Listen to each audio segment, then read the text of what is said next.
En Mateo 24, en los versículos 37 al 39, Jesús cuenta cómo los días en los que vivió Noé serían un reflejo del fin de los tiempos. En el día en el que el Hijo del Hombre se manifieste, la sociedad sería como en los días de Noé. Se cuenta cómo llevaban a cabo sus actividades diarias, se casaban, se daban en matrimonio, comían, bebían y no prestaban atención. A pesar de 120 años de predicación, no sabían que se avecinaba el diluvio. Así será el día, dice Dios, en que el Hijo del Hombre se manifieste. La historia se repite. Estoy seguro que el Señor está observando desde el cielo. Jesús dijo, como en los días de Noé, así será la venida del Hijo del Hombre. Y hoy lo estamos viendo en el mundo. La violencia en la tierra, el egoísmo, la egolatría están ahí. Creo que todo esto le parte el corazón a Dios. Quizá la lección práctica más importante que podemos aplicar en la actualidad es: ¿qué significa subirse al arca? Vivimos en el tiempo del juicio, vivimos en el ocaso de la historia del mundo. Estamos ante el umbral de la eternidad. Y la gente tiene que darse cuenta de que es un periodo fascinante, más que ningún otro en la historia. Porque el mundo está siendo puesto a prueba y ahora es cuando la gente tiene que prepararse para encontrarse con Dios.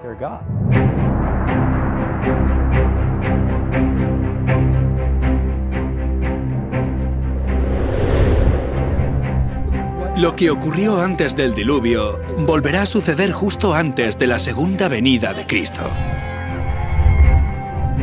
Aquellos que no tienen una perspectiva, que no estudian el mensaje de las Escrituras, seguirán con su vida como hasta ahora y no verán venir el final.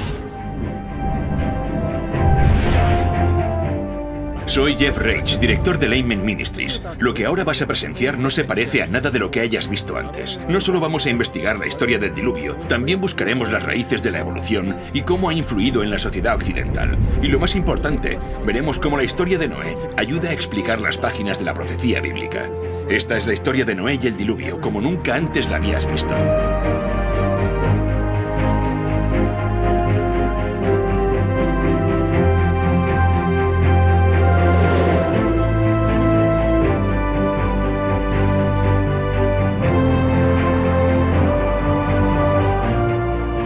Hoy muchos cristianos esperan la próxima venida de Cristo y se preguntan qué le deparará al planeta Tierra. Harían bien en volver a leer la historia de Noé y el diluvio, porque esa extraordinaria historia de la Biblia revela más del futuro de lo que muchos de nosotros pensamos.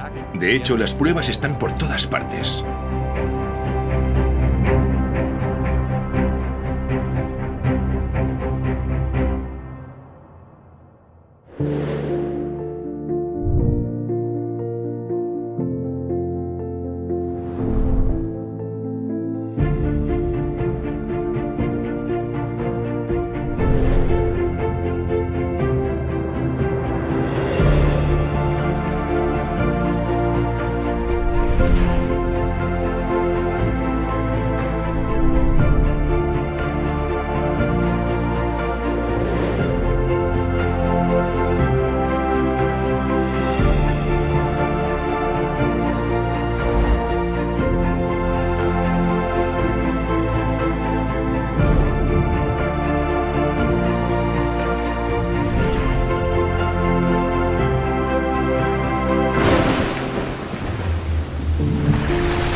Como en los días de Noé.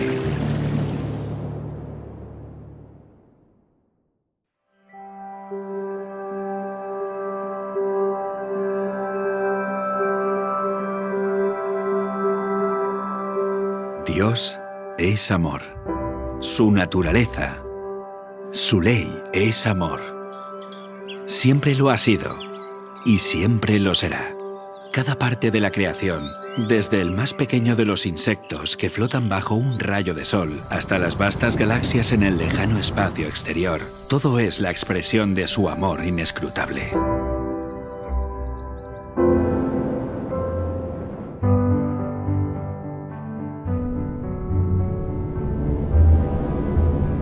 No cabe duda de que el mundo antes del diluvio hablaba del amor de Dios. Todo era absolutamente precioso. Su amor se expresaba en todo lo que se podía ver. Desde la forma de vida celular más pequeña al ser más complejo creado por él, Adán, todo era perfecto. Si pudiéramos viajar al pasado para saber cómo era el mundo antes del diluvio, pensaríamos que era prácticamente otro planeta.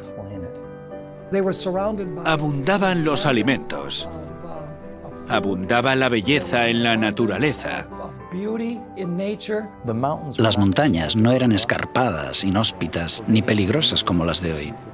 Eran majestuosas, suaves, onduladas, cubiertas por un manto de tierra y plagadas de todas las flores imaginables. Muchos creen que muchos animales y plantas se extinguieron entonces. No había frío extremo, ni calor extremo, ni climas áridos. El clima no era extremo. Y no había esas horribles tormentas que tenemos ahora. Los árboles estaban cubiertos de parras y pequeños zarcillos cargados de frutas que las envolvían en perfecto orden. En el Génesis se menciona cómo subía el agua. Era un vapor que regaba la tierra. El suelo se regaba por un sistema de riego automático. Según el capítulo 2 del Génesis, subía un vapor de la tierra. La lluvia era algo desconocido. Piedras preciosas, oro y plata abundaban en la superficie de la tierra. Describe un paraíso que, en muchos aspectos, era la biosfera perfecta que permitiría que tanto seres humanos como animales prosperaran. La esperanza de vida de las personas era muy larga, según la información que la Biblia nos da. Cuando Dios lo creó, dice, es bueno, bueno, muy bueno. Y frente a toda esa belleza, el hombre pecó. No tenía excusa, porque Dios ya le había provisto todo. Todo estaba en armonía. Y todo era perfecto. Resulta obvio que no vivimos en un mundo perfecto. De hecho, si consideramos que más del 70% de la Tierra está cubierta de agua, este planeta ni siquiera resulta demasiado acogedor para la vida humana. Además, hay lugares yermos y fríos, grandes desiertos, cordilleras. O bien fue así, o es que ocurrió algo que cambió fundamentalmente la superficie de la Tierra. El diluvio cambió por completo la geografía de la Tierra. Estos elementos rotos de la naturaleza nos revelan el verdadero horror del pecado. Y lo que vemos en nuestro mundo es la consecuencia de eso. El hombre empezó a buscar la felicidad en el egoísmo, el pecado y la maldad. Pero Dios, que es amor, dijo, aún quedan personas y deseo salvar a tantos como pueda. Voy a darles una advertencia. Si aún hay alguna posibilidad de redimirlos y acuden a mí, serán salvos. Y al crear el arca, creó un vehículo por el que podían salvarse. Y Noé era el mensajero de quien podían aprender. Dios nos está advirtiendo. Dios nos transmite mensajes proféticos. Darles la espalda será desastroso como lo fue en los días de Noé. La historia de Noé y el diluvio es en muchos aspectos una demostración literal de las profecías del Apocalipsis. Acompañadme a estudiar las profecías del Apocalipsis regresando a los días de Noé.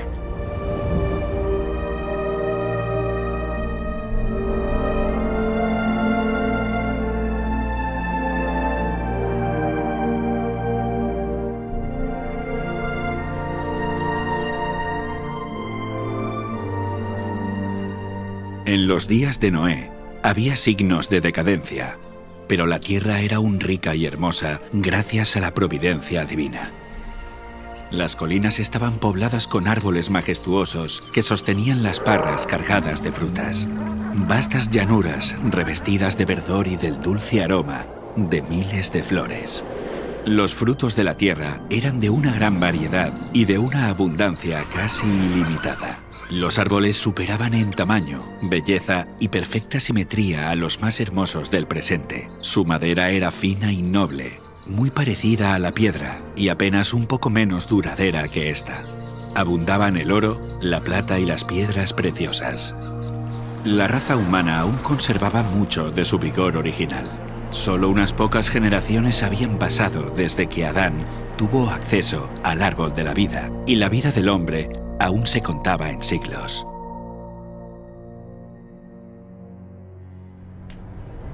Si aquel pueblo longevo se hubiera dedicado al servicio de Dios, con su capacidad de hacer planes y ejecutarlos, habrían hecho del nombre de su creador un motivo de alabanza en la tierra y habrían cumplido el motivo por el cual Él les dio la vida. Pero no lo hizo.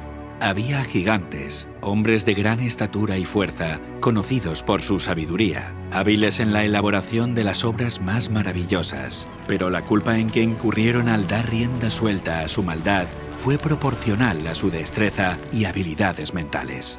A estos hombres antediluvianos, Dios los colmó de dones, pero usaron su ingenio para glorificarse a sí mismos y los transformaron en una maldición, al poner sus afectos en ellos mismos, en lugar de aquel que se los había dado. Utilizaban el oro, la plata, las piedras preciosas y las maderas selectas en la construcción de mansiones, y trataban de superarse unos a otros en el embellecimiento de sus moradas con las más hábiles obras del ingenio humano. Solo buscaban satisfacer los deseos de sus orgullosos corazones y se deleitaban en escenas de placer y maldad. Sin deseos de conocer a Dios, pronto negaron su existencia. Adoraban la naturaleza en lugar de al Dios de la naturaleza. Ensalzaron la inteligencia humana, adoraron el trabajo de sus manos y enseñaron a sus hijos a adorar a los ídolos. Construyeron altares a sus ídolos en los verdes campos y bajo la sombra de hermosos árboles. Arboledas extensas que conservaban su follaje durante todo el año eran dedicados al culto de dioses falsos. Estas arboledas estaban conectadas a hermosos jardines a través de largas y sinuosas avenidas, adornadas de árboles cargados de frutos y de toda clase de estatuas. Todo estaba provisto de aquello que agradara a los sentidos y fomentara los deseos sensuales del pueblo, y así inducirlo a participar del culto idólatra. Los idólatras de falsos dioses dotaron a sus deidades de atributos y pasiones humanas. Así, el modelo de carácter se degradó al nivel de la humanidad pecaminosa. Y vio Dios que la maldad de los hombres era mucha en la tierra, y que todo designio de los pensamientos del corazón eran de continuo solamente el mal.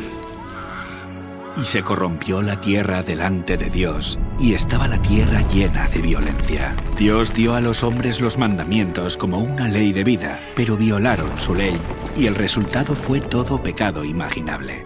La maldad de los hombres era abierta y temeraria, la justicia era pisoteada, y los gritos de los oprimidos llegaban al cielo. El mundo estaba en sus comienzos, pero la maldad se había hecho tan profunda y general que Dios no pudo soportarlo más. Y dijo: raeré de sobre la faz de la tierra a los hombres que he creado. Declaró que su espíritu no contendería para siempre con la humanidad culpable. Si no cesaban de contaminar con sus pecados el mundo entero y sus ricos tesoros, Él los borraría de su creación y destruiría todas las cosas que con tanto amor les había brindado. Acabaría con los animales del campo y la vegetación, que les suministraba abundante abastecimiento de alimentos, y transformaría la bella tierra en un vasto escenario de desolación y ruina.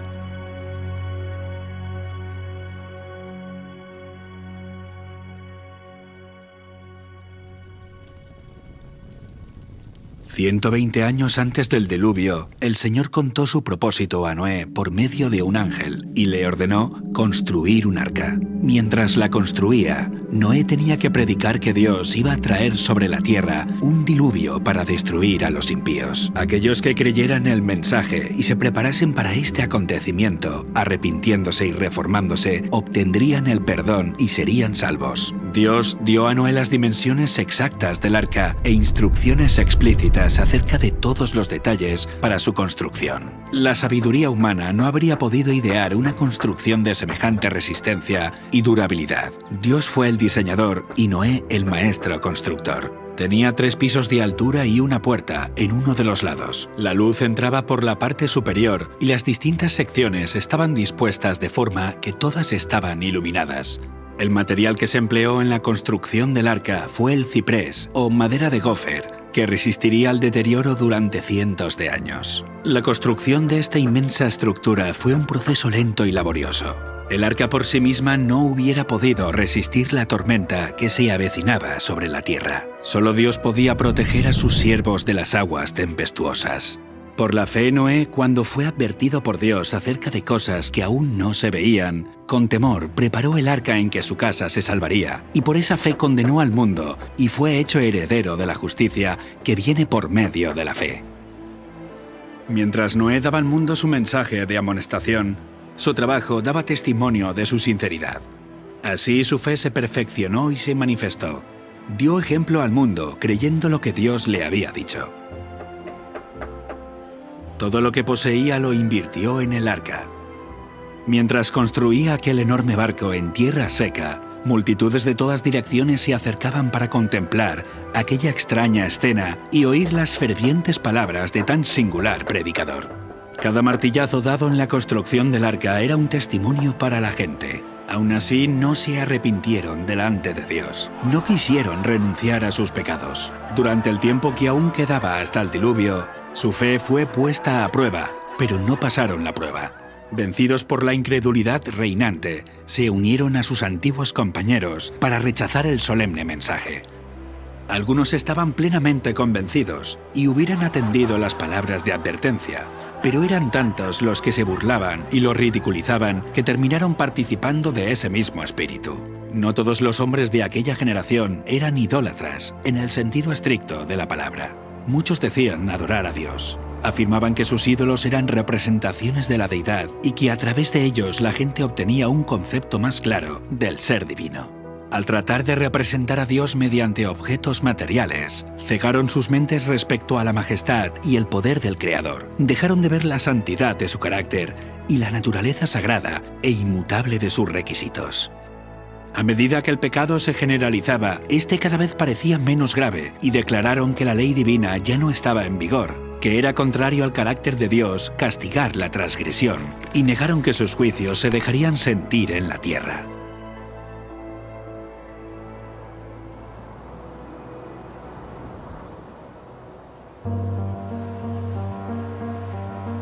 Si aquella generación hubiese cumplido la ley divina, los hombres habrían reconocido la voz de Dios en la advertencia de su siervo. Pero al rechazar la luz, sus mentes se volvieron tan ciegas que realmente creyeron que el mensaje de Noé era un delirio. No fueron las multitudes ni las mayorías las que se colocaron de parte de lo justo. El mundo estaba en contra de la justicia y las leyes de Dios, y Noé fue considerado un fanático. El mundo se reía de la locura del iluso anciano. En lugar de humillar sus corazones ante Dios, ellos persistieron en su desobediencia y maldad, como si Dios no les hubiera hablado a través de su siervo. Pero Noé se mantuvo como una roca en medio de la tempestad. Rodeado por el desdén y el ridículo popular, se distinguió por su santa integridad y su fidelidad inquebrantable. Sus palabras iban acompañadas de poder. Su relación con Dios le proporcionaba la fuerza del poder infinito. Durante 120 años, su voz anunció a oídos de aquella generación acontecimientos que, según la sabiduría humana, estaban fuera de toda posibilidad. El mundo antes del diluvio razonaba que durante siglos las leyes de la naturaleza habían permanecido inalterables. Las estaciones se habían sucedido unas a otras en orden. Nunca antes había llovido. La tierra se había regado por una niebla o rocío. Pero con su obstinada resistencia a los reproches de la conciencia, aquella generación llenó la copa de su iniquidad y maduró para la destrucción. Su tiempo de gracia estaba a punto de concluir. Noé había seguido fielmente las instrucciones que había recibido de Dios. El arca se había terminado como el Señor había dictado, e hizo provisión de alimentos para hombres y animales. Y entonces el siervo de Dios hizo su última solemne súplica a la gente. Con anhelo indecible, les rogó que buscaran refugio mientras aún era posible encontrarlo.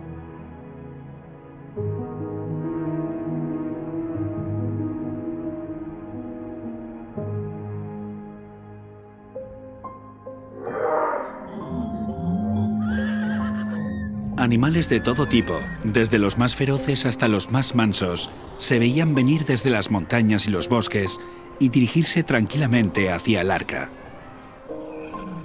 se oyó un ruido como de un fuerte viento, y he aquí los pájaros, que venían de todas direcciones en tal cantidad que oscurecieron los cielos. Entraban en el arca en perfecto orden. Los animales obedecían a Dios, mientras que los hombres no lo hacían.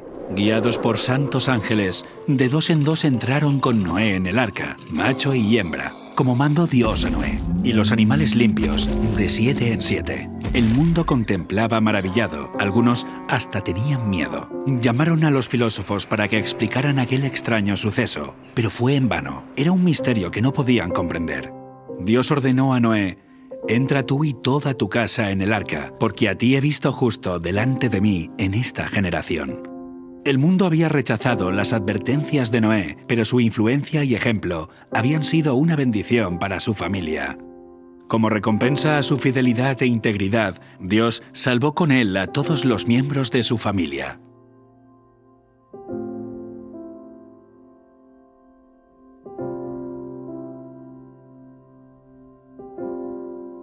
La misericordia dejó de suplicar a la raza culpable.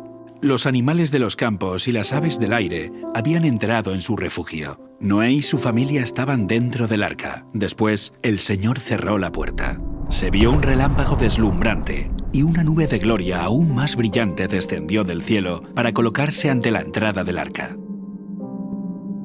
La puerta maciza que no podían cerrar los que estaban dentro fue puesta lentamente en su sitio por manos invisibles. Noé quedó adentro y los que habían desechado la misericordia de Dios quedaron fuera. El sello del cielo fue puesto sobre la puerta. Dios la había cerrado y solamente Dios podía abrirla. Durante 7 días, después de que Noé y su familia hubieran entrado en el arca, no aparecieron señales de la inminente tempestad. Pero al 8º día, las nubes cubrieron los cielos. A estas le siguió el estallido de los truenos y el destello de los rayos.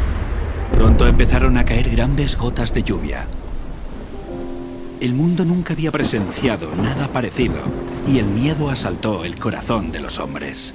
Todos se preguntaban secretamente: ¿será posible que Noé tuviera razón y que el mundo esté condenado a la destrucción? El cielo se oscurecía cada vez más y la lluvia era más fuerte. Las bestias vagaban completamente aterrorizadas y sus aullidos discordantes parecían lamentar su propio destino y la suerte del hombre. Aquel día fueron rotas todas las fuentes del gran abismo y las cataratas de los cielos fueron abiertas.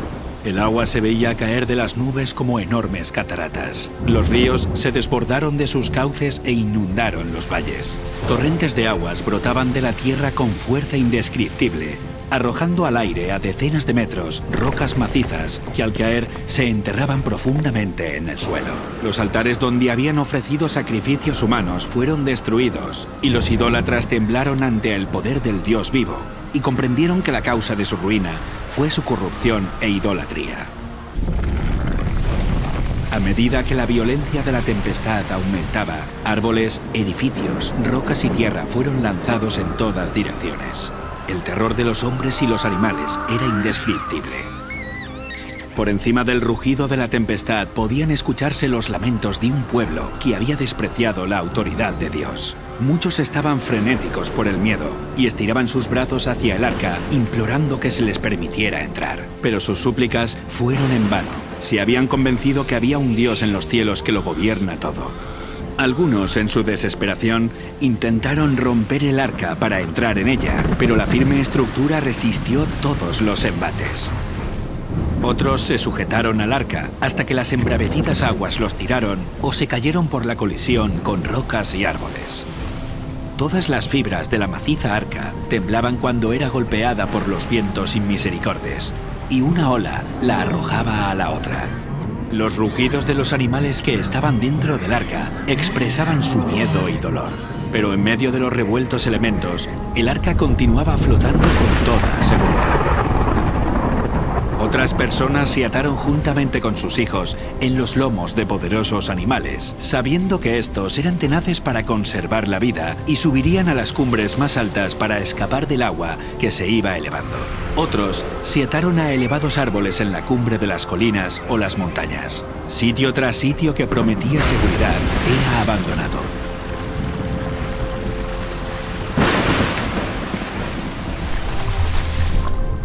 A medida que las aguas subían más y más, la gente huía a las elevadas montañas en busca de refugio.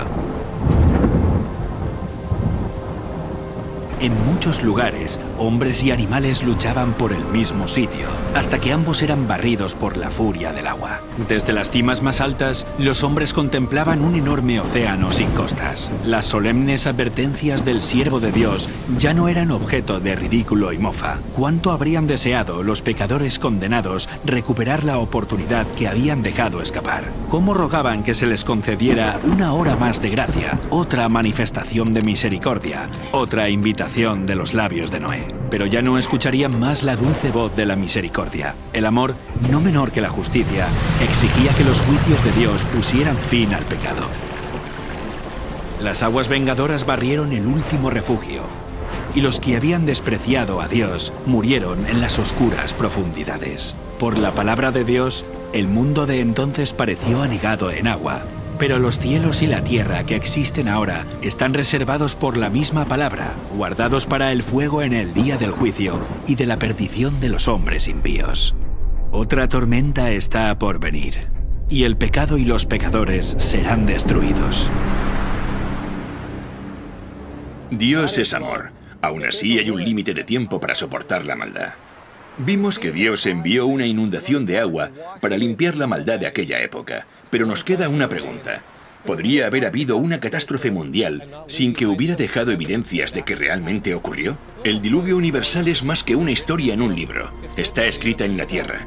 Y estas evidencias físicas permanecen como testigos y son un aviso para nosotros. Comencemos investigando el juicio.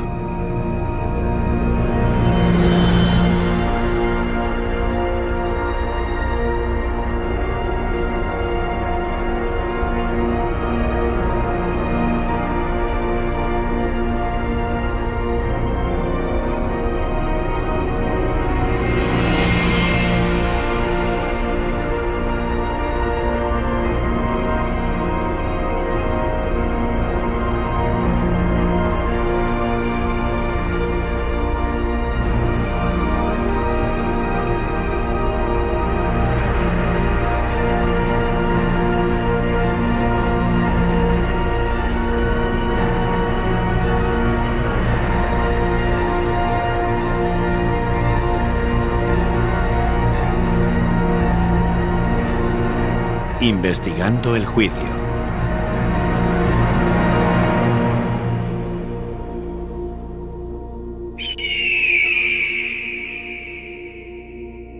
Una de las características únicas y más hermosas del Gran Cañón son los estratos sedimentarios de diferentes colores que están en las paredes del cañón a lo largo de kilómetros. Estos niveles están formados por roca caliza y arenisca, que es lo que genera ese arco iris en las rocas. Es una de las cosas que hace que el Gran Cañón nos parezca tan bonito cuando lo contemplamos. Pero estos estratos no son únicos del Gran Cañón, aunque nos dan una gran pista acerca de cómo se formó. Los estratos rocosos que vemos en la Tierra por todas partes, por lo general están en capas. Casi todas las rocas sedimentarias están depositadas por el agua. Vemos que los estratos de roca están formados por turbiditas. Los materiales de arrastre, junto con la sucesión de catástrofes, provocarían una acción turbidítica y el depósito de estos sedimentos. El agua trae lodo o arena o materiales más duros, los lleva y los deposita en un estrato. Así es como se forman las típicas rocas que vemos en la columna estratigráfica. Hay diferentes tipos de sedimentos que terminan formando estratos de rocas, cada uno con un aspecto muy diferente entre sí, uno encima del otro. Pero la cuestión es, ¿cuánto tiempo pasó desde la formación de uno de estos estratos hasta el siguiente? La tendencia general es creer que a lo largo de millones de años, el océano avanzó sobre el continente, depositó una capa de sedimentos y luego se retiró, dejando el suelo seco otra vez. En este periodo seco, que habría durado decenas de millones de años, este sedimento habría sido expuesto a los elementos del clima y la erosión. Si la capa no se cubre lo suficientemente rápido, suceden muchas cosas. Las plantas crecen, las raíces la atraviesan, los animales quedan enterrados, las corrientes de agua abren canales y galerías. No se mantiene intacta. Decenas de millones de años de acción atmosférica y erosión generarían una gran cantidad de irregularidades entre estos dos estratos, como por ejemplo colinas y valles, pero no es lo que vemos. Hay poca variación entre estos niveles. Son muy planas. Y el tiempo que debe pasar entre un estrato y otro, supuestamente, podría ser de 10 millones de años, de 15 millones, hasta de 150 millones de años, como se puede ver en cierto lugar del Gran Cañón, en los depósitos del Gran Cañón. Habría mucha erosión. De hecho, tanta erosión que todo el registro debería haberse borrado por completo. La tasa promedio de erosión es de unos 61 milímetros por cada 1000 años. Aplicando la tasa de erosión de 61 milímetros por cada 1000 años, a lo largo de un periodo de 150 millones de años, no deberíamos tener 90 metros de erosión, ni 900 metros de erosión, sino unos 9 kilómetros de erosión. Todos los sedimentos juntos que componen los estratos del Gran Cañón deberían haber soportado una erosión 6 veces mayor. A pesar de esto, los estratos son horizontales. Esto nos dice que se depositaron rápidamente en una sucesión muy rápida. ¿Es realista pensar que pasaron 150 millones de años y este estrato permaneció intacto? No se erosionó formando galerías. Es como si no hubiera pasado el tiempo entre los diferentes estratos. El clima está en continuo cambio y la superficie de la Tierra cambia con él. Las tormentas eléctricas, inundaciones, huracanes, terremotos y el viento, entre otros factores, transforman y esculpen la superficie de nuestro planeta. Estos elementos siempre depositan sedimento o erosionan los sedimentos presentes, provocando que las superficies se vuelvan irregulares. El tiempo hace que cambie. Así que cuando vemos los puntos de contacto entre estos estratos de sedimento y no constatamos evidencias de erosión o de acumulación, no encaja la idea de que pasaron millones de años sin que esta superficie se viera alterada. Estos estratos son de turbidita, que generalmente se ordenan de partículas gruesas a finas, lo que desafía los principios uniformistas. Esto confirma que los materiales se depositaron muy rápido. Cuando hay un espacio de 100 millones de años, tendríamos que tener una erosión de varios kilómetros. Sin embargo, el estrato es horizontal. Si se hubiera formado durante mucho tiempo, tendríamos que ver una erosión irregular entre estratos. La falta de erosión confirma que se trata de un periodo de tiempo corto, no uno largo. La horizontalidad de los estratos nos habla de un pasado completamente diferente. Y este es el tipo de información que encontramos en el diluvio del Génesis. No podemos ver la erosión de millones de años porque nunca existieron. Esto es lo que las rocas nos cuentan. Pero la erosión no es lo único que falta. De hecho, tampoco aparecen capas enteras de sedimento que representan millones de años.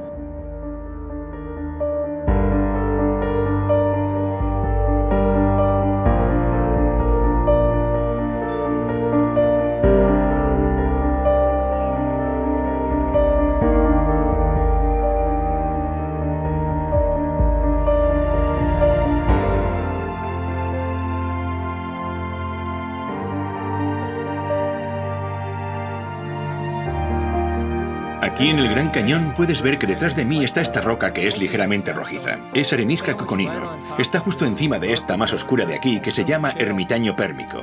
Aquí falta un estrato de sedimento entre la arenisca coconino y el estrato ermitaño pérmico, llamada la formación Schnebly Hill. Aquí podemos ver la arenisca coconino con color más tenue y por debajo de esta se encuentra la formación de Schnebly Hill, que faltaba en el Gran Cañón. Debajo de la formación Schnebly Hill está el ermitaño pérmico, aunque más oscurecida, por la vegetación del valle. Esta es la formación Schnebly Hill. Son más de 240 metros de roca, que corresponderían a 6 millones de años. Y el problema que tiene la ciencia es que no puede quitar ese estrato de piedra, porque en la mente del geólogo moderno, cada estrato está asociado a un periodo de tiempo.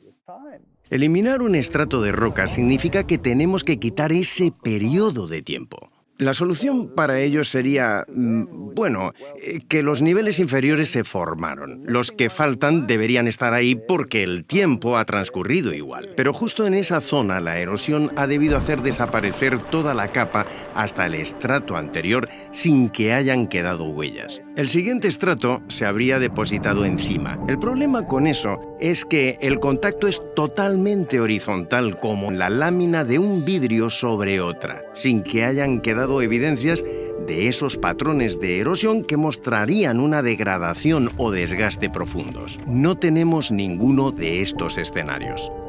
¿Por qué las grandes eras geológicas son un desafío? Porque no hay evidencias de erosión. La formación de Snebly Hill no se encuentra entre estos dos estratos y no hay ninguna evidencia de erosión.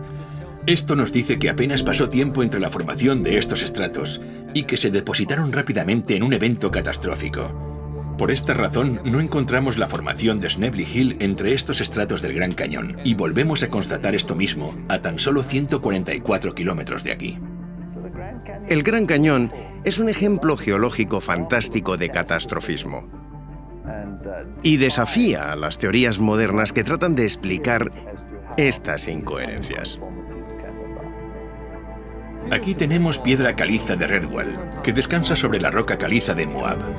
Entre estos dos niveles deberíamos ver la formación Temple Butte, que representa hasta 155 millones de años. En lugar de eso, no hay nada. No hay evidencia de los casi 10 kilómetros de erosión que esperaríamos ver durante este largo periodo de tiempo. No hay evidencias de erosión ni de la acumulación, solo un contacto en horizontal. Pero no puede haber un área con una superficie plana de 30 o 40, 50.000 kilómetros cuadrados y que se mantenga así durante 100 millones de años.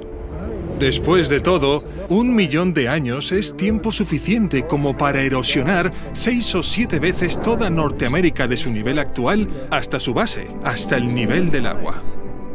Aquí el contacto entre la roca caliza de Redwall y la roca caliza de Moab es horizontal, lo que demuestra que pasó poco o ningún espacio de tiempo entre ambos estratos. Los 150 millones de años que faltan entre estos dos estratos no se corresponden con la columna estratigráfica. Por esta razón, los servicios del parque han colocado una señal que confirma esta inconsistencia. Hemos visto solo unos pocos ejemplos de estas incoherencias, y en ninguna de ellas hubo ni erosión ni acumulación durante los supuestos periodos de millones de años. Este es un problema serio para los evolucionistas, pero no es nada en comparación con la llamada Gran Discordancia, un vacío de tiempo de más de 1.000 millones de años. Y adivina qué, el contacto entre estos dos estratos es plano, igual que los otros estratos. Es interesante que cuando descendemos al nivel del río Colorado, encontramos lo que se llama el período precámbrico. El material volcánico que se encuentra ahí es bastante duro y está muy mezclado. Por encima de este encontramos sedimentos del Cámbrico, que están depositados sobre este. Estos están mucho más organizados. Es un estrato encima del otro. Soy plenamente consciente de la gran discordancia, del Gran Cañón, entre el Precámbrico y el Cámbrico. No pasa inadvertida. Está presente todo el tiempo. La gran discordancia del Gran Cañón son 1.200 millones de años que faltan entre el nivel del Precámbrico y el Cámbrico. Durante este tiempo deberíamos observar 72 kilómetros de erosión irregular. Esto es tiempo suficiente como para erosionar los 40 kilómetros de la corteza terrestre 2 veces. Pero el nivel cámbrico yace horizontal sobre el nivel precámbrico. Y de nuevo el punto de contacto entre ambos es horizontal, lo que nos dice que la acumulación de estos estratos no es el resultado de 1.200 millones de años de erosión, sino la evidencia empírica de una catástrofe ocasionada por una amplia superficie de agua en un periodo de tiempo muy corto. En el nivel cámbrico, las cosas cambian de repente. La mayoría de las divisiones o filos de animales aparecen de pronto en el nivel cámbrico. No son solo especies aisladas, sino filos enteros aparecen de repente. Eso es asombroso. Un filo es una categoría muy amplia de animales. Por ejemplo, el filo molusca comprende desde todos los caracoles y las babosas hasta los calamares y pulpos, y todos estos animales pertenecen a este grupo. ¿Aparecieron simultáneamente? ¿Al mismo tiempo? Esto no deja mucho margen para los lentos procesos evolutivos. Aquí hay un problema grave para la evolución. Los evolucionistas son conscientes de ello y lo llaman la explosión cámbrica. La explosión cámbrica es el período de los estratos cámbricos donde tenemos registros fósiles de animales totalmente formados. Estos fósiles totalmente formados nos aportan los datos para nuestra investigación. Como el nivel precámbrico no contiene fósiles de animales, filos o especies intermedias, nos hace pensar en el origen de las especies como una serie de pasos evolutivos interconectados. Es solo una teoría. ¿Qué nos muestra? ¿Son pruebas de la evolución? Difícilmente. Son pruebas de la creación. Este nivel precámbrico llamado roca basal solo contiene fósiles de organismos unicelulares y algunas criaturas de cuerpo blando como gusanos y medusas. Esto encaja con el registro bíblico porque antes del diluvio no había patrones de clima severos o grandes catástrofes que enterraran o fosilizaran animales más grandes. Sin embargo, el nivel cámbrico que está inmediatamente por encima de esta es el primer nivel sedimentario que se depositó durante el diluvio. Es por eso que vemos que es aquí donde aparecen de pronto los animales, filos completamente formados. No hay evidencias de especies intermedias o lentos procesos evolutivos, porque esto nunca sucedió. Estos estratos de sedimentos en el Gran Cañón no son evidencia de la evolución. Son testimonios imparciales de un diluvio catastrófico. Cuando vemos el tamaño de estos depósitos, nos muestran que este diluvio catastrófico fue a escala mundial.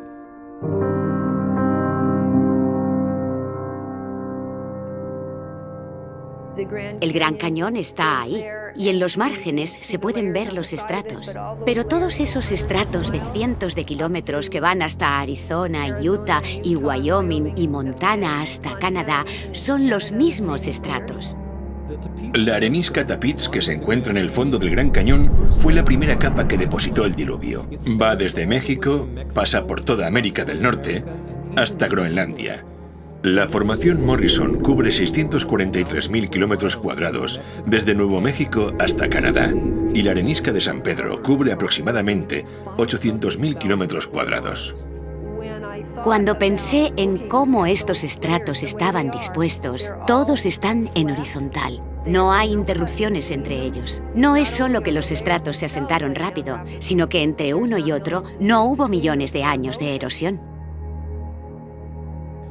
La ausencia de la erosión entre los estratos sedimentarios en el Gran Cañón muestra que se depositaron rápidamente a consecuencia de una catástrofe. Pero además, el hecho de que estos estratos se extiendan cientos de kilómetros atravesando varios estados hasta Canadá muestra que la magnitud de la catástrofe fue mucho mayor de lo que el mundo haya experimentado en la actualidad.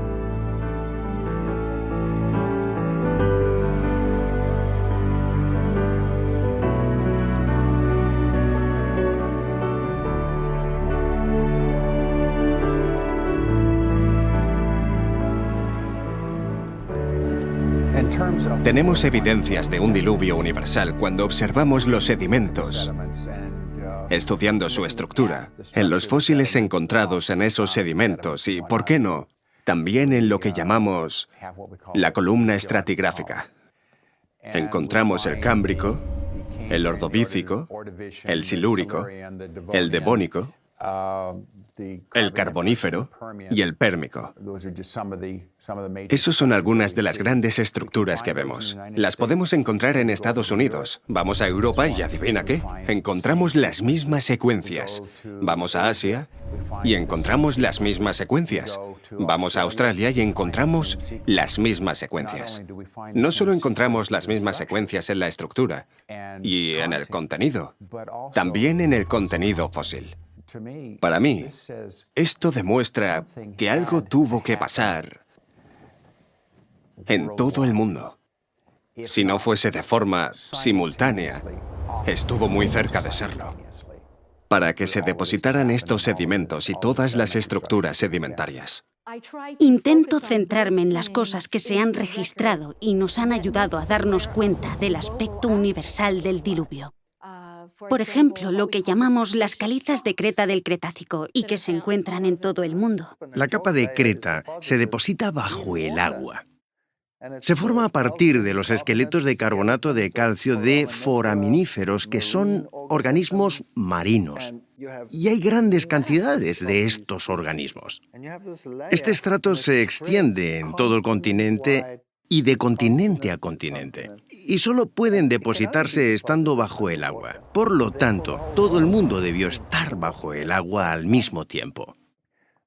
Estas son pruebas tan convincentes de un diluvio universal que realmente uno necesita de mucha imaginación para contemplarlo como una serie de avances y regresiones periódicas del mar. Y esos son solo un tipo de depósitos que nos dicen que sucedieron cosas de escala mundial, porque tenemos Creta en varias partes del mundo y todas ellas están en la misma posición dentro de la columna geológica. Encontramos que están sobre arena que contiene hierro, que llamamos arenisca glauconítica. Y encontramos la arenisca glauconítica en Inglaterra. Podemos encontrar el mismo estrato de calizo en Estados Unidos, en Alabama. Podemos encontrarlo en Australia. Y adivina qué, sí, siempre está sobre las areniscas glauconíticas y tienen siempre los mismos tipos de fósiles. Este es el kit de la cuestión, y es una prueba de que sucedió algo similar en todo el mundo. Estoy en el margen sur del Gran Cañón a una altura de 2.000 metros sobre el nivel del mar. Estoy aquí sobre lo que llamamos la formación de roca caliza Kaibab. Esta roca caliza se encuentra en toda Nevada, Utah, Arizona e incluso tan lejos como el estado de California. Y está repleta de fósiles marinos. El hecho de que encontremos aquí fósiles marinos nos dice que este estrato debió formarse rápidamente porque es la única manera de que se produzca la fosilización. Hay ciertos tipos de formaciones de roca caliza. Algunas formaciones de rocas calizas características del Gran Cañón y de otras áreas durante el Paleozoico se encuentran también en Europa y Asia y en otras partes del mundo. Estas rocas calizas son muy típicas porque están distribuidas por todo el mundo. En los estratos hay cosas que aquí son características y que están en todo el mundo. Un poco más arriba se aprecian otras características iguales en todo el mundo y un poco más arriba las rocas presentan otras características homogéneas en todo el mundo y así podríamos seguir. Hay muchos ejemplos de esto. Pero ¿por qué están en todo el mundo? La mejor forma de explicarlo es mediante una catástrofe a nivel mundial. La extensa distribución de caliza de Creta y otras capas sedimentarias se corresponde con lo que se esperaría ver en una catástrofe mundial. Pero los fósiles considerados con frecuencia como pruebas de la evolución, en realidad son evidencia de la historia del diluvio del Génesis. Encontrar los mismos fósiles en las mismas capas, en todo el mundo, es otro punto destacado que da consistencia al relato de un diluvio universal, un fenómeno mundial. Y cuando vemos los registros fósiles, encontramos fósiles más pequeños, menos complejos en el fondo. Y conforme subimos por la columna estratigráfica, encontramos una complejidad cada vez mayor. Y esto ha llevado a muchas personas a creer en una progresión evolutiva en el registro fósil que iría de lo simple a lo complejo. De hecho, no sucede así. No existe ningún animal simple. Todo animal, toda criatura encontrada es muy compleja. Mucha gente habla sobre eso como la primera aparición de vida. Quisiera sugerir que no deberíamos verlo como un registro de vida, sino un registro de muerte. Es el primer registro preservado de las cosas que murieron. Tenemos esta compleja destrucción por agua, el diluvio. Y conforme estos sedimentos se están depositando, también se depositan y quedan atrapadas las formas de vida conforme van muriendo. De más sencillos a más complejos a más complejos. Es obvio que si cubres un medio con turbidita, los seres que viven en el fondo quedarán enterrados en el fondo. Los que nadan en un nivel superior quedarán enterrados en un nivel más alto. y los que están en la parte superior los encontraremos arriba. Eso es exactamente lo que vemos. Encontramos que los peces están fosilizados en su posición de nado, algunas veces con comida en su boca. Es una muerte instantánea. Los fósiles solo se forman cuando se entierran con rapidez. Para tener un entierro rápido se necesita una catástrofe, una avalancha de barro provocada por lluvias intensas o por un diluvio. El hecho de que haya tantos fósiles en todo el mundo o en los mismos estratos demuestra un entierro rápido a escala mundial.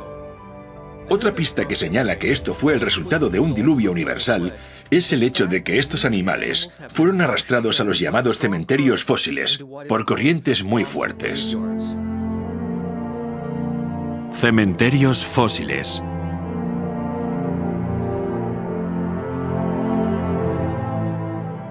Los cementerios fósiles son algo con lo que la mayoría de las personas no están familiarizadas. Están asociadas a una mortandad masiva. Eso significa que muchos animales murieron y fueron enterrados casi al mismo tiempo. Y probablemente el más popular de estos tipos de depósitos son los de dinosaurios.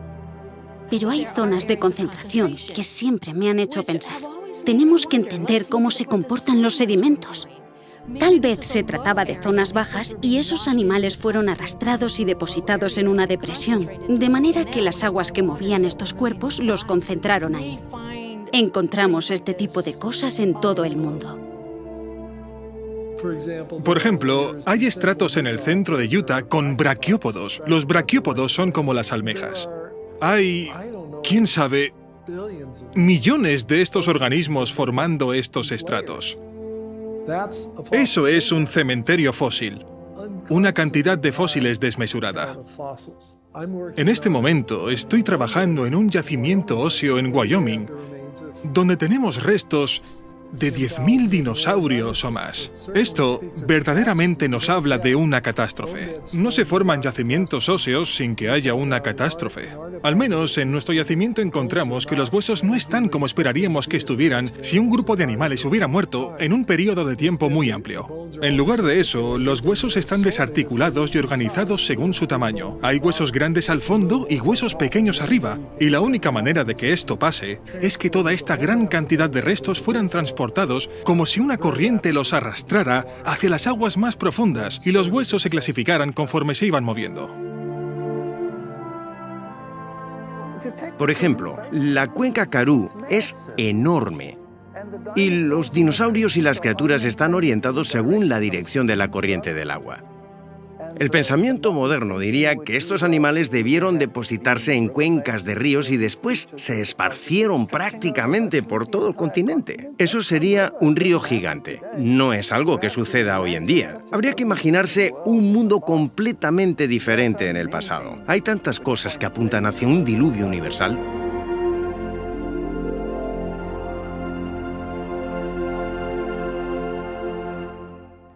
Las violentas fuerzas del diluvio arrastraron miles de animales a zonas donde se fosilizaron después. Sin embargo, en otras condiciones, los mismos restos de animales se convirtieron en carbón. El carbón aparece por una gran cantidad de plantas que se depositaron todas juntas y se compactaron y cambiaron su estructura química en carbón. Los depósitos de carbón pueden ser muy extensos, pueden ser pequeños, aunque un solo depósito puede llegar hasta 300 metros de espesor.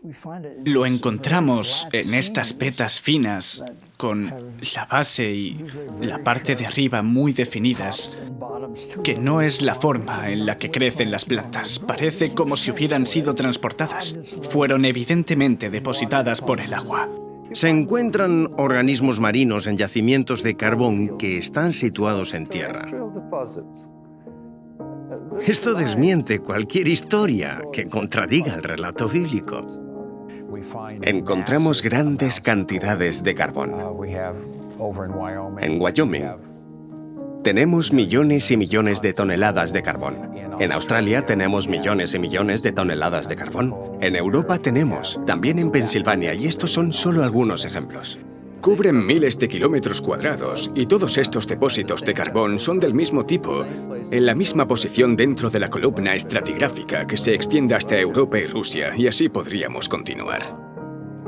La extensa distribución de estos depósitos de carbón es de escala mundial. Independientemente de su ubicación, estos depósitos de carbón también están en la misma posición en la columna estratigráfica, lo que demuestra que se depositaron al mismo tiempo. Por lo tanto, es lógico concluir que la formación de estos depósitos de carbón son el resultado de una catástrofe provocada por agua que sucedió a escala mundial, más o menos al mismo tiempo. Se estima que se necesitan de 600 a 900 centímetros de vegetación para formar 30 centímetros de carbón. Algunos depósitos de carbón tienen más de 30 metros de espesor, lo que requeriría más de 60 o 90 metros de vegetación cubriendo un área de decenas de miles de kilómetros cuadrados. Cuando los científicos ven la cantidad de carbón que tenemos en la Tierra hoy en día, se dan cuenta de que no hay forma de que la vegetación del planeta pudiera cubrir esa cantidad de carbón. Y estoy de acuerdo con eso. La diferencia es que ellos creen que el carbón es el resultado de la acumulación de millones de años de vegetación. Pero la Biblia nos dice que la Tierra antes del diluvio era un planeta verde y exuberante.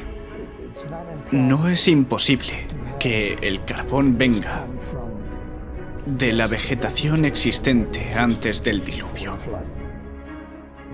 Muchos científicos creen que cuando se formó el firmamento, la Tierra estaba sometida a poco más de 2 atmósferas de presión.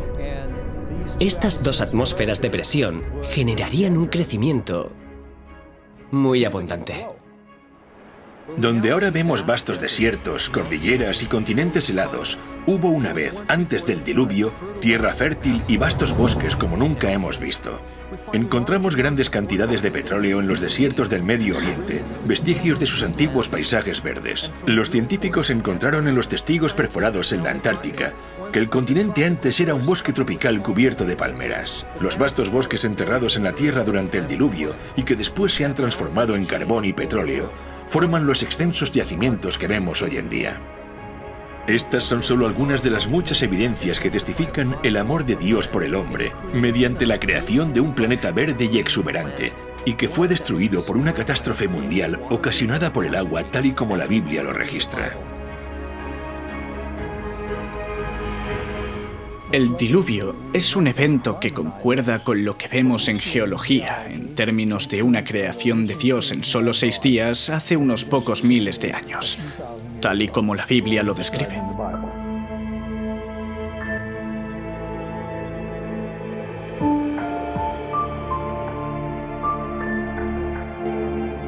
Hay tantas evidencias que no es posible investigarlas todas en tan poco tiempo, pero mirando a gran escala todo el panorama, vemos que la Tierra nos habla por sí misma.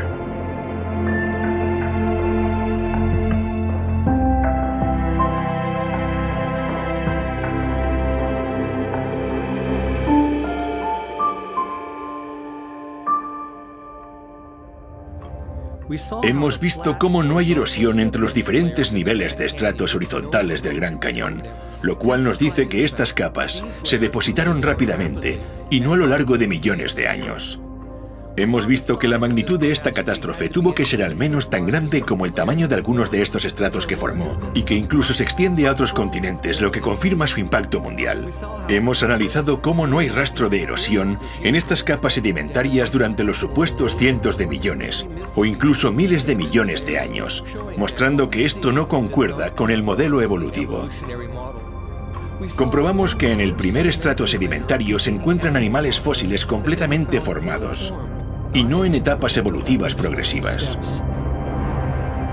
Hemos visto cómo la existencia de fósiles en estas capas son la evidencia de que fueron rápidamente enterrados, ya que algunos fósiles de peces se encuentran con comida en su boca y en posición de nado.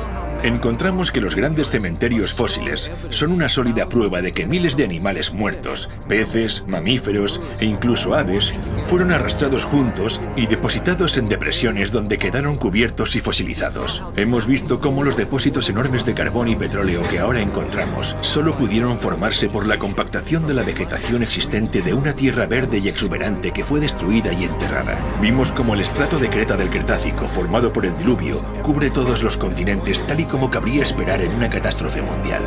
Cuando miramos estas pruebas en perspectiva, ¿qué vemos? La propia Tierra nos dice que una vez fue diezmada por una catástrofe mundial provocada por el agua.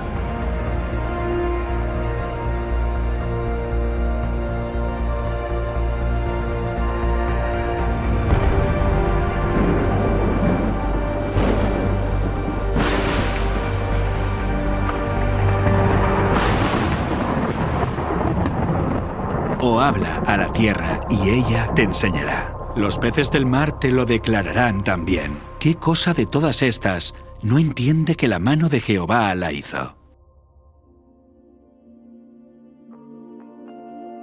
Si el mundo está lleno de evidencias, ¿por qué por algunas de las mentes más brillantes de la comunidad científica rechazan la historia del diluvio tal y como se encuentra en la Biblia? Os daré una pista. Es algo que poco tiene que ver con las evidencias.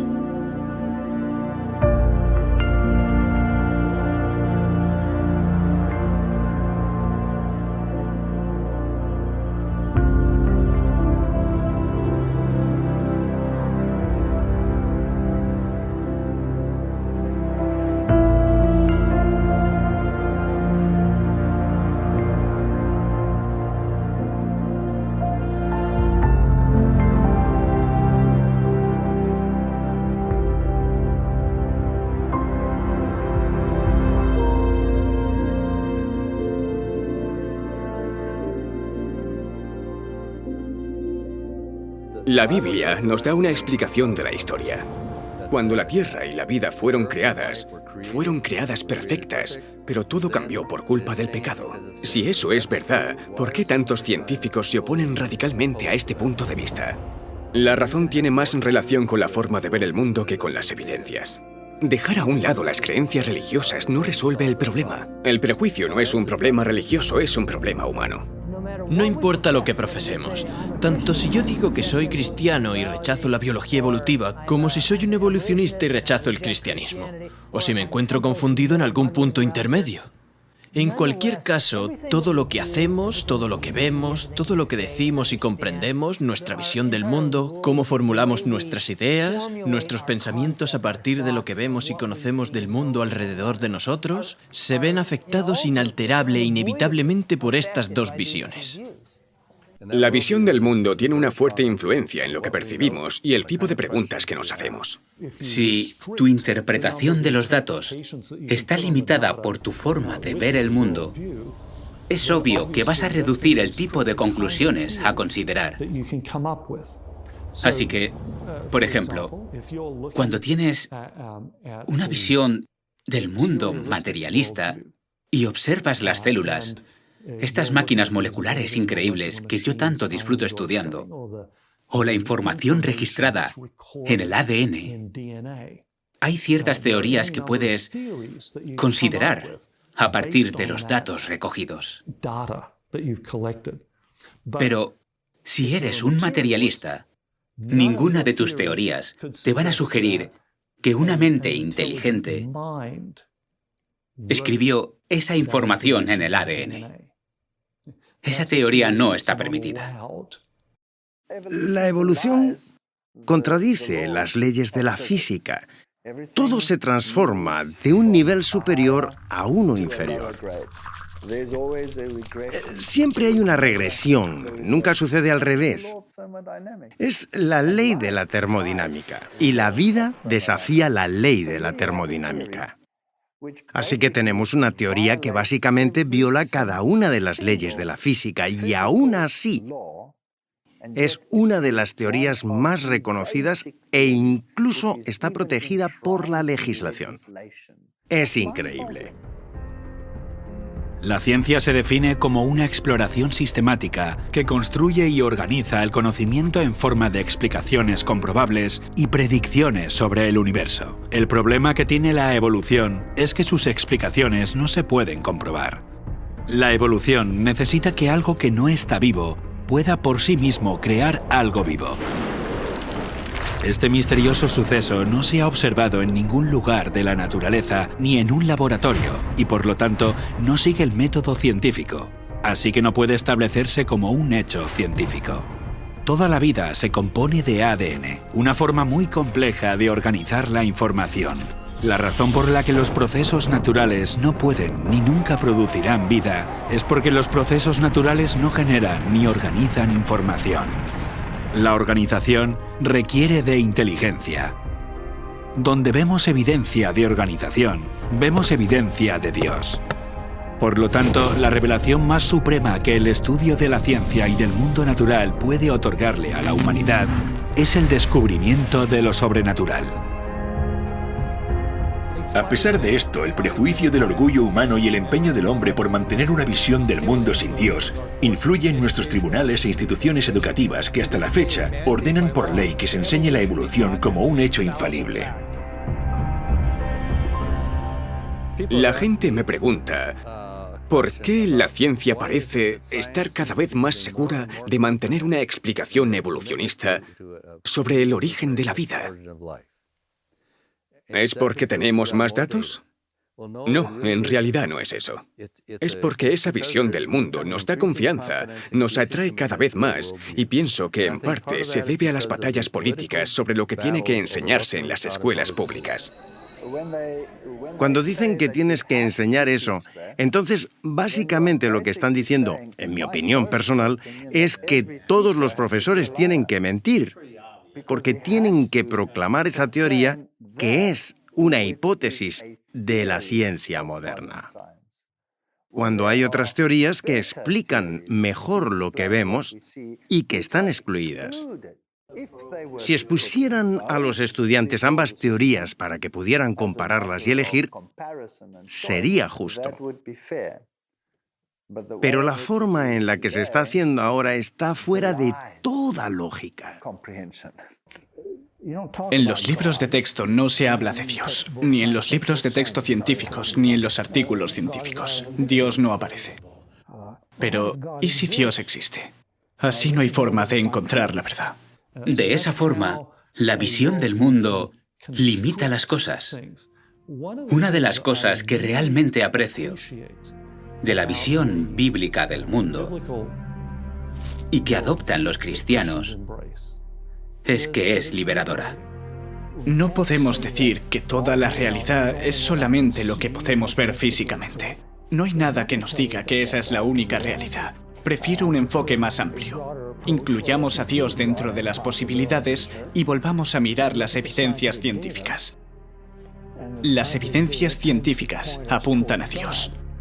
Cuando alguien dice, bueno, no me voy a involucrar con la religión o con la Biblia porque no es ciencia, creo que está siendo innecesariamente limitado y elimina la posibilidad de investigar algo que puede ser real.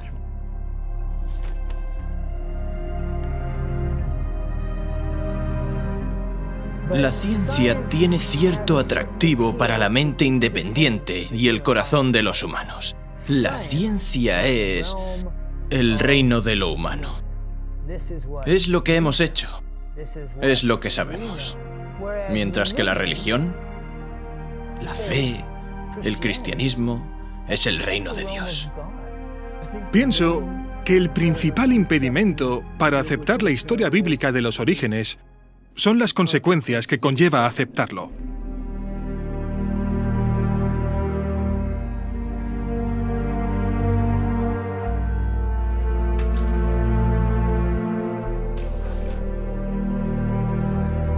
El problema de poner a Dios dentro del debate es que inevitablemente nos recuerda la cuestión de la responsabilidad moral. Decir que hay moralidad en el paradigma evolutivo es engañarse a uno mismo. No puedes creer en un ser supremo y otros seres inferiores sin que esa relación tenga que definirse de alguna manera. Intuitivamente, reconocemos que esa es la ley moral. Es posible que no nos sintamos bien cuando somos examinados bajo esa luz. Así que para escapar del concepto de juicio, para escapar de la responsabilidad moral, hay una tendencia natural a querer olvidar al Creador. En consecuencia, cosas como la historia del diluvio, las pruebas que aún son visibles en la Tierra, son cosas para las que, a veces subconscientemente, nos gusta encontrar una explicación alternativa. Nos sentimos cómodos escapando de la idea de responsabilidad moral.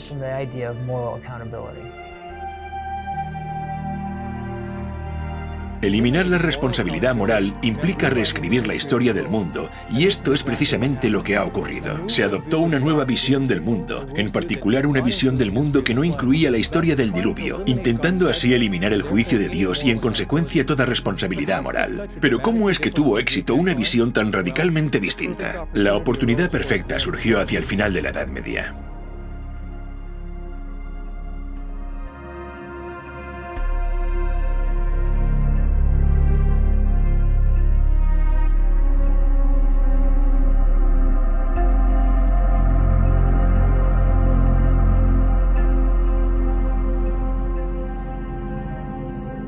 Cuando miramos la cultura popular de nuestros días, la historia del diluvio no es algo que generalmente se acepte como literal.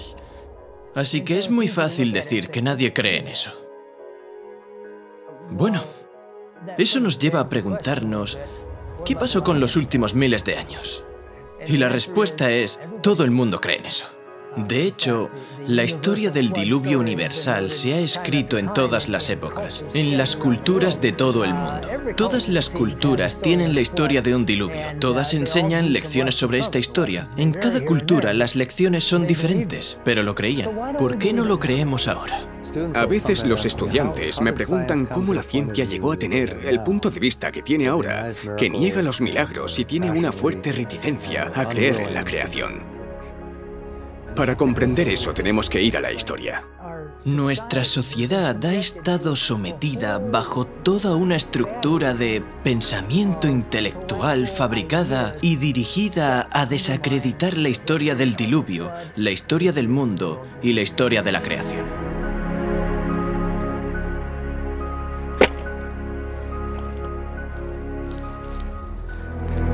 El gran encubrimiento, ocultando el juicio.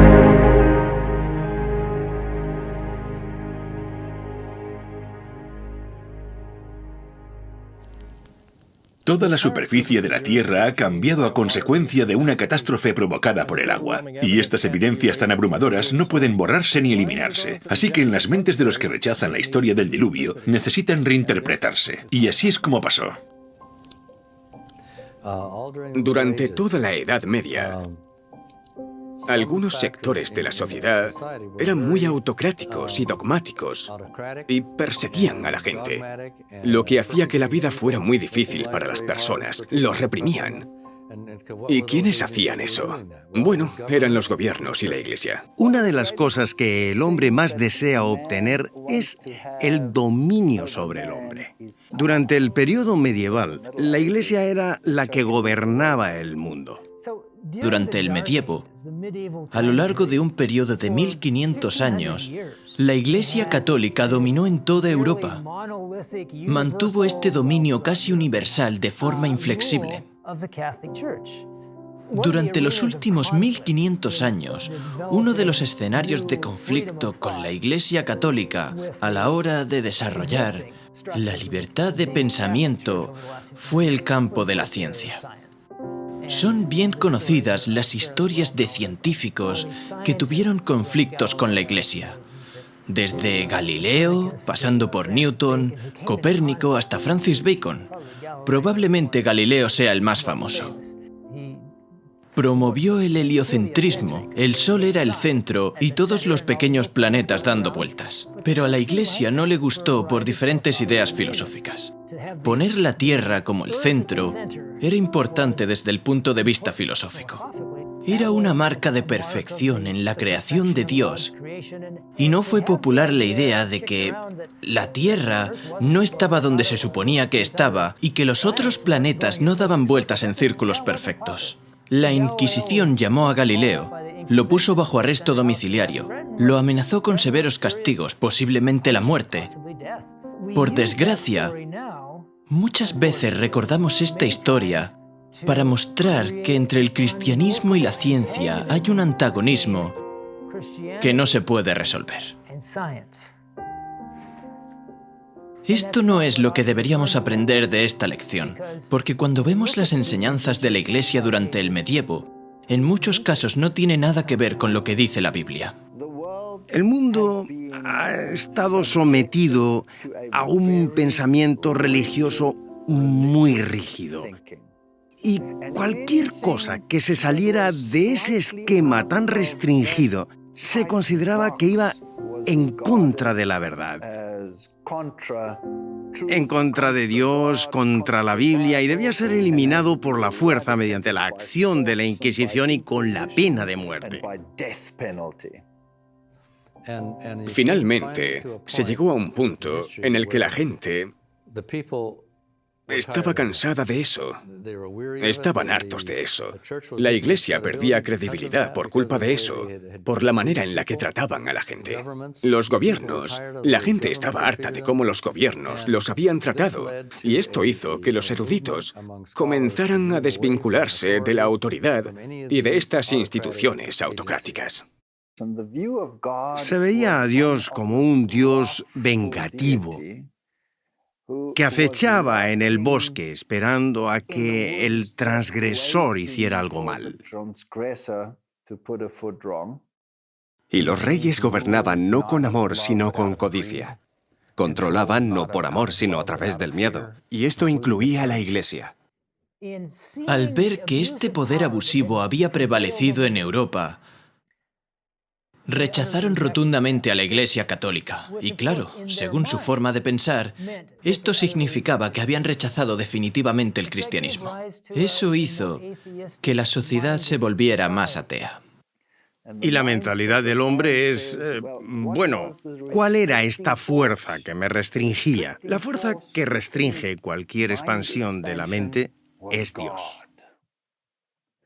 Así que deshagámonos de Él, deshagámonos de Dios para que podamos crecer intelectualmente. Eso es lo que sucedió en la Revolución Francesa. En lugar de someter a las masas a sus dogmas en sumisión ciega, el trabajo de Roma dio como resultado convertirlos en infieles y revolucionarios. Consideraron que su avaricia y crueldad eran fruto de la Biblia y no aceptarían nada de eso. Roma había malinterpretado el carácter de Dios y ahora los hombres rechazaban a la Biblia y a su autor. Esto automáticamente desencadenó en la Revolución Francesa y la total anulación del poder de la Iglesia que se había mantenido sobre la gente por más de 1000 años. En la Asamblea Nacional de Francia, la turba revolucionaria declaró que solo se rendiría culto a la razón. Presentaron a una mujer hermosa adornada con un manto azul y la proclamaron la diosa de la razón. Encumbraron a la diosa de la razón. La razón tomó el lugar de la fe en Dios.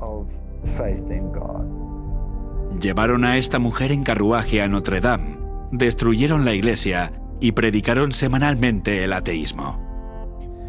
Los franceses respondieron a los siglos de opresión y persecución que habían sufrido por parte de la Iglesia Católica, estableciendo una nueva forma de gobierno. En lugar de una nación con una visión cristiana del mundo, aunque distorsionada y dominada por la Iglesia Católica, a la sociedad se le inculcó una visión ateísta del mundo, desprovista de cualquier influencia cristiana, y a esto se le llamó la Ilustración. No querían tener nada que ver con Dios. Veían a Dios como un tirano. Se forzaba a la gente a creer. Así que quitemos ahora a Dios de la ecuación. Y eso ocurrió en la Revolución Francesa. Pasamos de un punto donde Dios era el centro a hacer que todo se basara en la razón. El ateísmo surgió en Francia con mucha fuerza. Mira lo que pasó en Francia. Se quemaba la Biblia, se destruía. Y a esto lo llamaron la era de la Ilustración. Así que aparece esta ilustración que elimina por completo a Dios.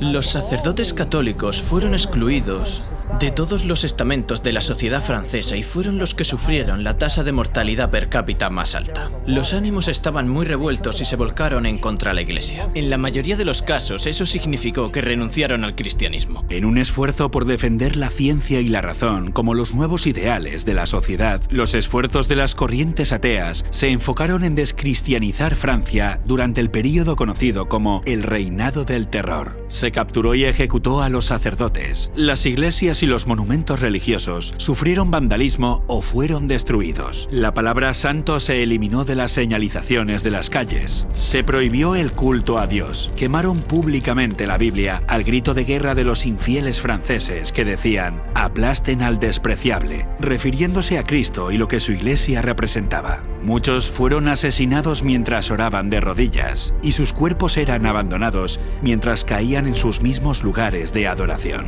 En los bosques donde se reunían los cristianos se colgaban cadáveres de los árboles y estaban esparcidos por todas partes. Todo esto perteneció al movimiento ateo llamado la Ilustración, y quienes deseaban destronar a la Iglesia Católica de siglos de tortura y matanza ahora hacían los mismos crímenes. La culminación de los eventos que provocó la Ilustración y luego la Revolución Francesa parecían indicar la muerte del cristianismo. Todo pasó como lo hubiera querido Satanás. Su política es el engaño, y su propósito es traer al hombre dolor y miseria para desfigurar la obra de Dios, estorbar sus planes divinos de benevolencia y amor, y así causar dolor en el cielo. De esta forma, mediante las artes del engaño, lleva al hombre a culpar a Dios como si toda esta miseria fuera resultado de los planes del Creador. Cuando el pueblo descubrió que el romanismo era un engaño, optó por hacerle creer que todas las religiones eran engañosas y la Biblia una fábula. Parecía como si el papado fuese a morir. La sociedad era libre de considerar una alternativa diferente, digámoslo así. Esta era de la Ilustración, este libre pensamiento, fue en realidad el inicio de lo que llamamos la ciencia moderna. Este movimiento no dependía de ninguna autoridad. Esto sucedió en el periodo que llamamos la Ilustración. Ya no tienes nada que te ate. Puedes explorar. Puedes empezar a observar. Y puedes empezar a usar la razón humana. De hecho, la gente comenzaba a desconfiar de los gobiernos y de la Iglesia. Querían pensar por sí mismos y lograr mayor libertad para el hombre. Y esta libertad se reorientó en muchas direcciones que incluyen romper con la idea de que Dios existe. De no ser por la Revolución Francesa y la idea de que Dios no está involucrado en el proceso y la razón sustituye a Dios, el pensamiento evolucionista no habría encontrado un suelo fértil donde crecer. En la nueva generación de científicos que estudian la Tierra, los más notables son Lyell y Darwin. Surgieron en el siglo XIX.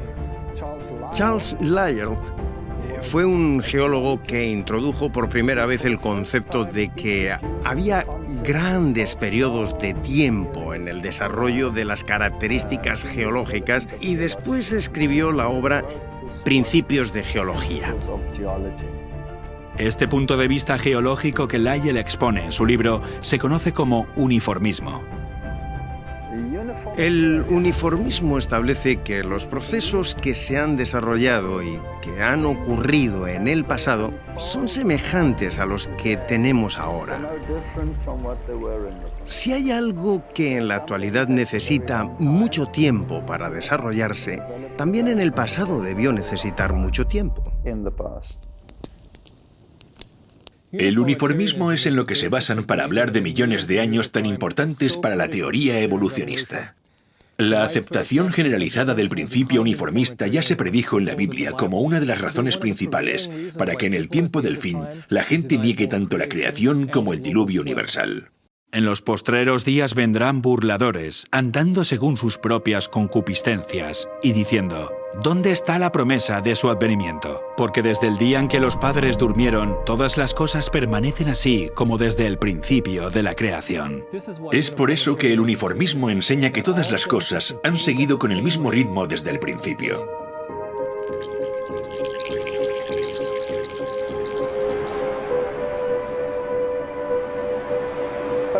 Pero ¿y si hay una catástrofe? Si hay una gran tormenta y todo el material que el uniformismo dijo que desaparecía lentamente, desaparece así de rápido. Y eso es lo que vemos.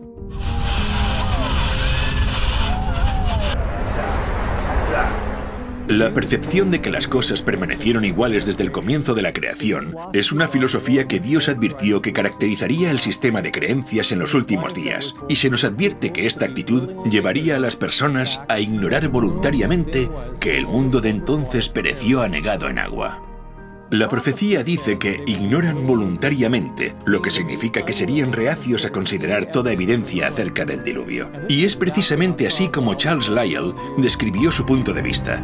Cuando Lyell escribió sobre los fósiles dijo: no podemos explicar su posición actual a causa de un diluvio universal. Aborrezco profundamente a los más grandes académicos, los principios en los que construyeron sus fundamentos en el aire y que todo se basa en un milagro.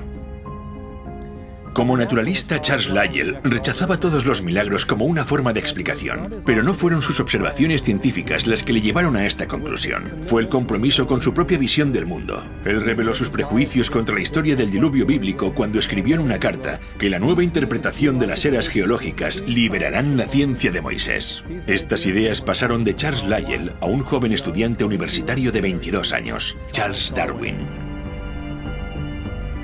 Cuando se comisionó a Charles Darwin para viajar en el Beagle, uno de los libros con los que viajó fue el libro de Charles Lyell, Principios de Geología. Iba leyendo esta información y llega a las Islas Galápagos y ve estos pinzones. Y estos pinzones eran tan variados que entonces se le ocurre que obviamente estos pinzones han tenido que evolucionar de una sola pareja que llegó a las islas y todas las variedades evolucionaron a partir de ese momento. Y resulta que los planteamientos geológicos encajan con esto. Esto debió haber tomado su tiempo. Y las ideas de Lyell empiezan a calar. Entonces piensa, si esta variedad que veo aquí se desarrolló y cambió con el tiempo mediante la selección natural, entonces Dios no creó nada. Charles utilizó las ideas de Lyell sobre las grandes eras geológicas y las aplicó a la biología. De esta forma dio a la evolución algo de lo que antes carecía, un mecanismo científico con el cual operar. A Darwin se le ocurrió una nueva teoría, la de la selección natural, y fue un bombazo. Eso fue lo que le dio credibilidad.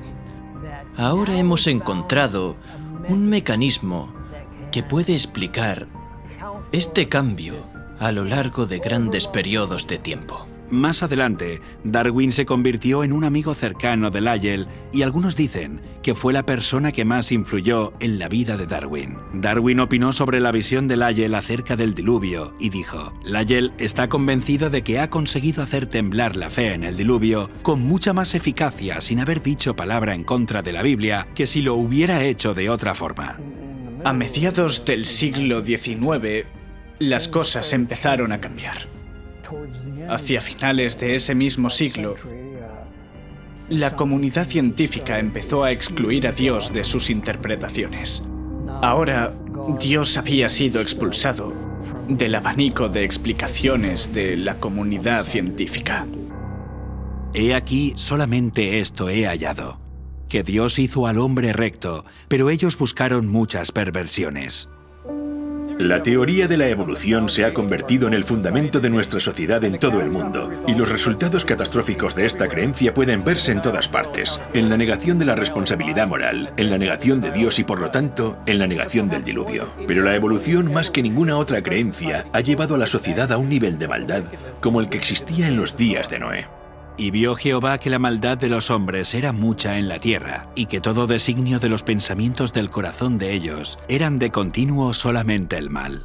Crueles y malos, así es como Dios definió los pensamientos del hombre antes del diluvio. Esto se aplica aún más a nosotros cuando consideramos lo que la Biblia tiene que decir sobre los pensamientos de los malvados. El malo, por la altivez de su rostro, no busca a Dios. No hay Dios en ninguno de sus pensamientos. Cuando la Biblia dice que no hay lugar para Dios en sus pensamientos, lo que está diciendo es que Dios está totalmente ausente en su mente. En los días de Noé había mucha maldad en la tierra. Era una sociedad sin Dios que no le buscaba ni tampoco pensaba en él. Con esto en mente podemos ver el total cumplimiento de la profecía de Jesús, tal como sucedió en los días de Noé. Así será el día en que el Hijo del Hombre se manifieste.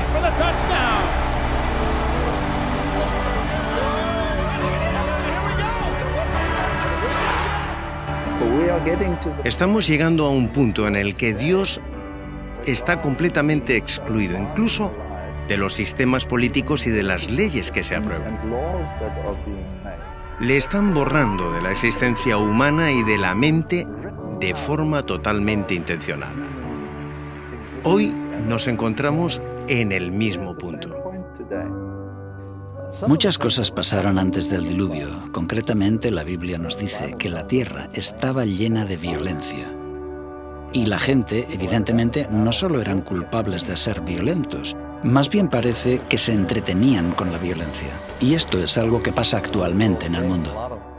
Muchas personas sofisticadas y agradables se sorprenderían con la idea de ser culpables de asesinato, pero no le dan mucha importancia a entretenerse viendo cómo otras personas cometen asesinatos.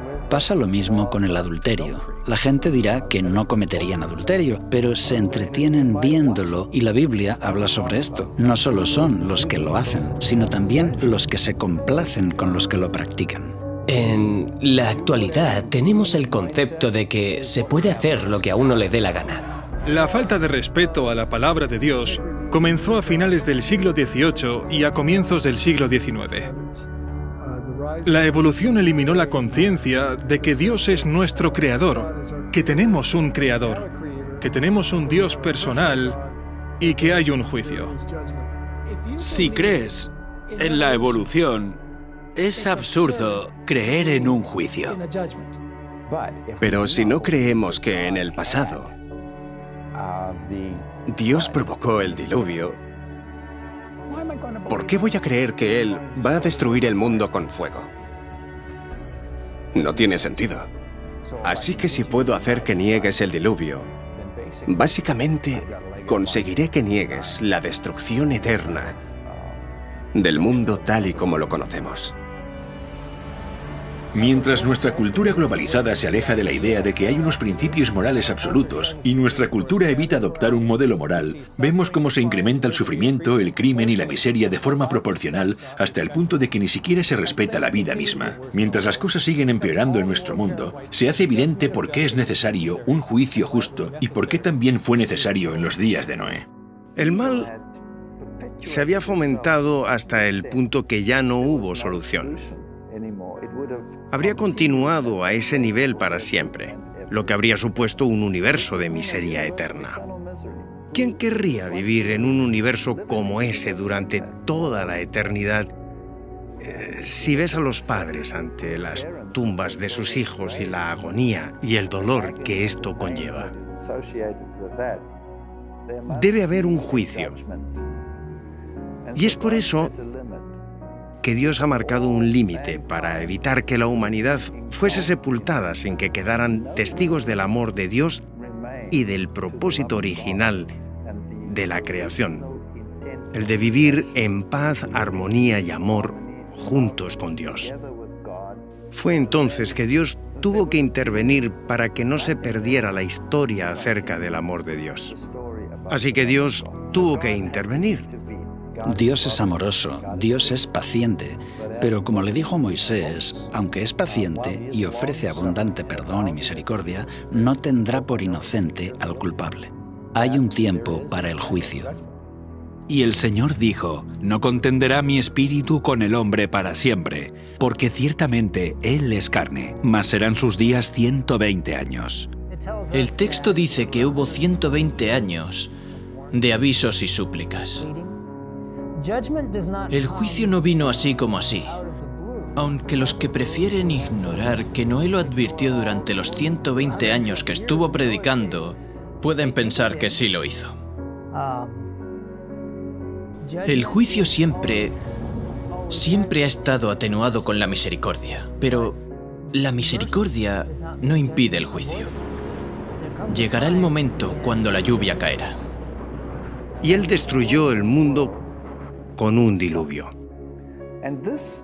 Y esta destrucción es la garantía de que vendrá otro juicio después de este. Y la Biblia dice que el siguiente juicio será por fuego. Y no vendrá en forma de diluvio de nuevo. Puede haber inundaciones intermitentes, pero el juicio final será por fuego. por lo cual el mundo de entonces pereció anegado en agua. Pero los cielos y la tierra que existen ahora están reservados por la misma palabra, guardados para el fuego en el día del juicio y de la perdición de los hombres impíos. En los días de Noé, el mundo fue bautizado por agua. Segunda de Pedro 3 dice que cuando el Señor regrese, será bautizado con fuego. Después de esto, Él hará un cielo nuevo y una tierra nueva. Podemos decir que después del bautismo por agua en los días de Noé, la tierra nació de nuevo. Pero Dios protegió a Noé y a su familia. En la segunda venida también habrá un bautismo de fuego y Dios protegerá a su pueblo. El mismo mensaje que tenemos en el libro de Génesis se predicará de nuevo en el tiempo del fin.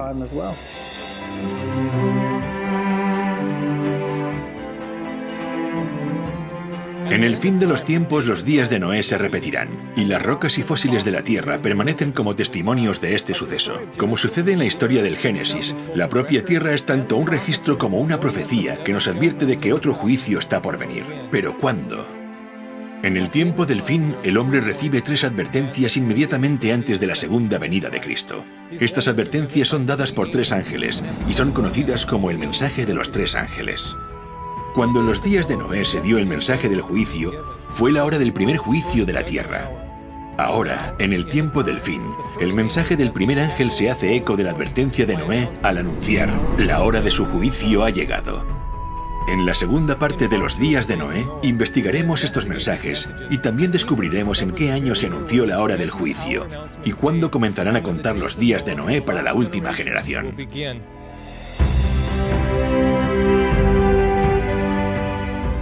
La historia del arca es prácticamente un paralelo al mensaje de los 3 ángeles.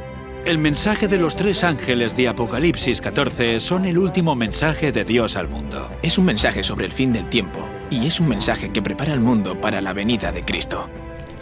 Noé siguió las instrucciones de Dios en la construcción del arca, y veremos cómo este mensaje de los 3 ángeles apunta hacia una antigua estructura diseñada por Dios, que revela las instrucciones que debería seguir el pueblo de Dios en preparación para su segunda venida en el tiempo del fin. El mensaje del primer ángel nos dirige hacia la verdad. El mensaje del segundo ángel nos muestra la falsificación. Y el mensaje del tercer ángel dice: elige. Y Noé exhortó a que la gente decidiera. Así que, decide. Haz tu elección, pero debes saber que esta decisión es definitiva. La hora del juicio viene. Hace tiempo que la gente está siendo advertida, porque Dios ama al hombre y quiere salvarlo. Dios volverá a ver la maldad del hombre y dirá que los pensamientos de su corazón y su mente son de continuo solamente el mal, y Él traerá de nuevo el juicio. Este es un mensaje de advertencia, es un mensaje de amor, pero también es un mensaje que avisa de un juicio inminente.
Cuando conocí la verdad bíblica, también fue el momento de tomar una decisión.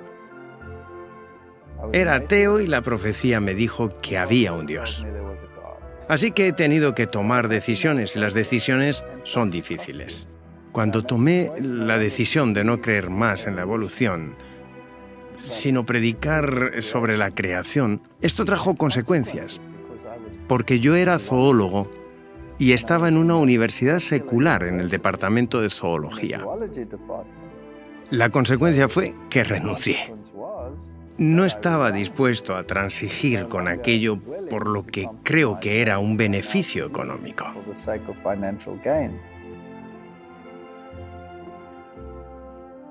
¿Sabes? Para mí hay muchas cosas que dan valor y solemnidad a la historia del diluvio. Una de ellas es que tú no puedes esperar a que el mensaje se haga popular. Si realmente necesitas aceptar la verdad, no importa lo que está haciendo el resto del mundo. Alguien dijo una vez que una idea tonta sigue siendo una idea tonta aunque millones de personas la crean. Y aunque Noé representaba a una minoría, ahora está claro que estaba en lo correcto. Y Dios cuida a las personas que siguen firmes aunque la verdad no sea popular. Mi fe cristiana no depende de la ciencia que practico. Aún así, uno no puede evitar preguntarse, si Dios es el autor de ambas, ¿no deberían entonces coincidir? ¿Por qué no coincide el mundo natural con la explicación bíblica?